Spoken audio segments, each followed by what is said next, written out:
5, 4, 3, 2, 1.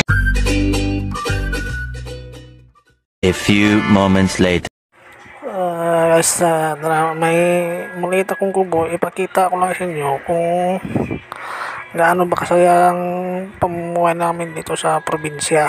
Ito po, ipapakita ko sa inyo. Share ko lang po sa inyo itong video ko para makita nyo naman kahit mahirap lang kami, masaya pa rin kami. At